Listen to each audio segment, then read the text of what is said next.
वो मेरी सास है, नौकरानी नहीं। अरे नेहा, तू तो किटी में अकेले ही आई है, तेरे दोनों शैतान कहाँ हैं? हम सब तो अपने बच्चे साथ ही लेकर आए हैं, घर पर छोड़कर आओ तो कौन संभाले? नेहा के दोस्त रीना ने अपने लहराते बालों को संभालते हुए कहा। दोनों बच्चे अपनी दादी माँ के पास घर पर ही हैं। नेहा आगे कुछ और बोलती, उससे ही पहले रीना चालू हो गई।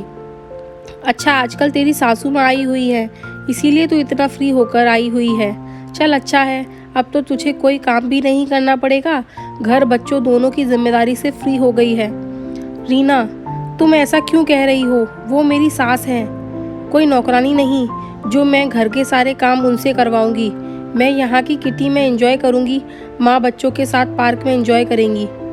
अब वह परमानेंट यहीं रहेंगी, इसीलिए मैंने उन्हें भी किटी भजन ग्रुप ज्वाइन करवा दिया है। उन्हें जो भी काम करना होता है अपने मन से करती हैं, मैं उनसे काम नहीं करवाती। मेरे लिए उनका मेंटल सपोर्ट ही बहुत है। नेहा ने अपनी दोस्त रीना की बेफुजीली बातों को जवाब कुछ यूं बोलकर दिया। अरे चिल मार यार, तू तो मेरी बात को बुरा मान गई, मैं तो बस ऐसे ही बोल गई। आजकल ज़्यादातर घरों में यही देख रही हूँ तो मुंह से निकल गया।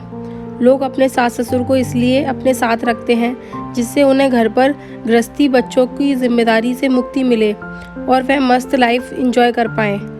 तो तुम्हें अपनी सोच बदलने की ज़रूरत है रीना, मेरी सोच इससे बिल्कुल उलट है। माँ तो पापा की डेथ के बाद अकेले ही रहना चाहती थी और इतने दिनों से रह रही थी अकेले, क्योंकि उन्हें भी यही लगता था कि बहू बेटे के साथ रहकर उन्हें उनके हिसाब से चलना पड़ेगा।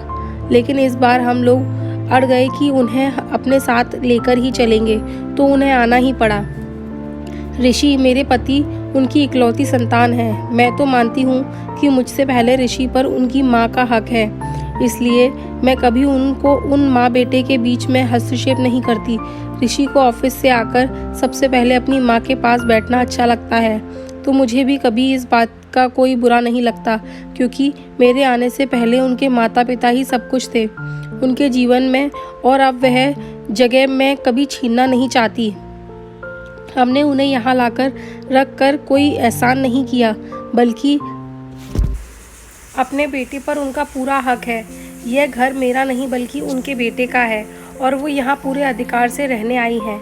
उन पर किसी बात का कोई प्रेशर नहीं है कि उन्हें इस घर में रहने की कीमत चुकानी पड़ेगी मेरे घर और बच्चों को संभाल कर।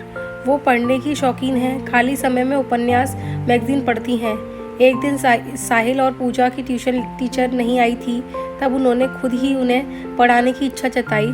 जिस दिन बच्चों को ज़रूरत होती है तब वो उनकी मदद करती हैं। ऐसा भी नहीं है कि उन्हें कोई काम करने की नहीं देती, जब भी वह कुछ करना चाहती हैं तो मैं उन्हें नहीं रोकती हूँ। आज भी जब मैंने बच्चों को साथ लेकर आने की बात कही तो वो बोली, नेहा बच्चों को साथ लेकर जाने में किटी का एंजॉयमेंट नहीं हो पाता। ऐसा करो, बच्चों को मेरे पास छोड़कर जाओ। माँ, कहीं आपको यह तो नहीं लगेगा कि आपके आते ही मैं बच्चों को आपके सहारे छोड़कर बेफिक्र हो जाती हूँ, और यह बहुत शैतान भी हैं। ऐसा तब लगता जब तुम अपने आप छोड़कर जाती। यहाँ तो हम खुद ही कह रहे हैं 2-3 घंटे आराम से संभाल सकती हूँ। फिर भी यह कितने भी शैतान हो, आखिर इनके पिता को भी हमने ही संभाला है। तुम वहाँ किटी एंजॉय करना, हम अपने पोता पोती के साथ पार्क में एंजॉय करेंगे। तुम चिंता मत करना। यह कहकर वसुंधरा जी हंसने लगी और निधि उनके गले लग गई। थैंक यू सो मच माँ, बच्चे आपके साथ रहेंगे तो मुझे सच में कोई चिंता नहीं रहेगी। मैं तो हमेशा ही सोचती थी कि मेरे बच्चों को अपने दादी का साथ और मार्गदर्शन मिले। अब तो माँ और बच्चे दोनों ही बहुत खुश हैं। माँ ने भी यहाँ दोस्त बनाकर अपने बच्चों के साथ बेहद खुश हैं। नेहा, तेरी इस खूबसूरत सोच को मेरा सलाम।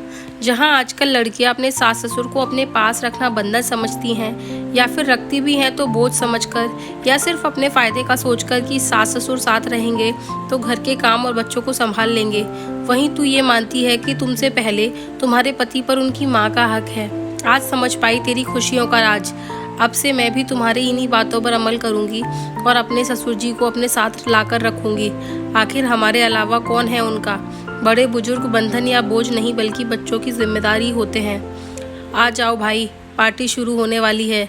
तुम लोगों की बातें ख़त्म ही नहीं हो रही हैं। किटी मेंबर के पुकारने पर वो दोनों ग्रुप में शामिल हो गए।